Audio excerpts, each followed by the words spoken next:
ഇപ്പോൾ വരുന്ന ഒരു വാർത്തയിലേക്കാണ് ആദ്യം. ലോട്ടറി ക്ഷേമനിധി ബോർഡ് തട്ടിപ്പിൽ LD ക്ലർക്ക് സംഗീത് കുമാർ അറസ്റ്റിൽ.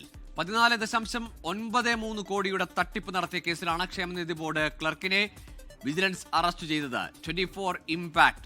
റിനു ശ്രീധർ ചേരുന്നുണ്ട് വിശദാംശങ്ങളുമായി. റിനു, പാവം പിടിച്ച ഈ പൊരിവെയിൽ കൊണ്ട് മഴ നനഞ്ഞും ടിക്കറ്റ് വിൽക്കുന്ന ലോട്ടറി തൊഴിലാളികളുടെ ക്ഷേമനിധിയിൽ നിന്നാണ് ഇത്ര വലിയ തുക കൈയിട്ട് വാരിയത്. ഏതായാലും 24 വാർത്തയ്ക്ക് പിന്നാലെ നടപടി ഉണ്ടാകുന്നു.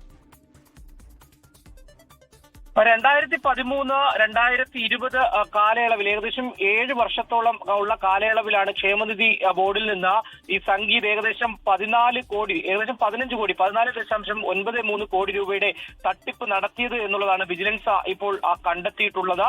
ലോട്ടറി തൊഴിലാളികൾ അടച്ച അംശാദായ വിഹിതത്തിൽ നിന്നാണ് ഈ തട്ടിപ്പ് നടത്തിയത്.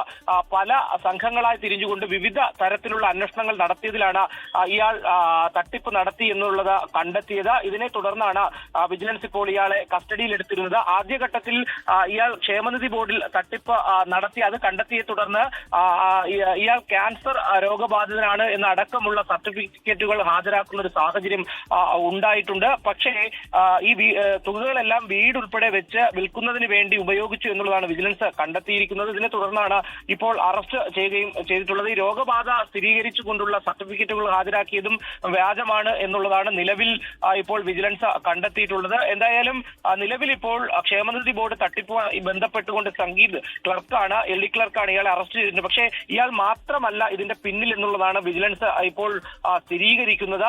കാരണം ഇതിന്റെ ഫയലുകളൊക്കെ തന്നെ നീങ്ങേണ്ടത് പല ഉദ്യോഗസ്ഥരുടെ പക്കൽ നിന്നാണ്. അതിൽ ഏതെങ്കിലും തരത്തിലുള്ള ഉന്നത ഉദ്യോഗസ്ഥർക്ക് പങ്കുണ്ടോ എന്ന അടക്കമുള്ള കാര്യങ്ങൾ നിലവിൽ വിജിലൻസ് അന്വേഷിക്കുന്നുണ്ട്. ശരി, റിനു ശ്രീധറാണ് വിവരങ്ങൾ നൽകിയത്. ലോകത്തെവിടെയായാലും ഏത് സമയത്തും 24 വാർത്തകളും ഓഗ്മെന്റഡ് റിയാലിറ്റി പാക്കേജുകളും എക്സ്പ്ലെയിനറുകളും വിശദമായി കാണാൻ ഞങ്ങളുടെ YouTube ചാനൽ നിങ്ങൾക്ക് സബ്സ്ക്രൈബ് ചെയ്യാം.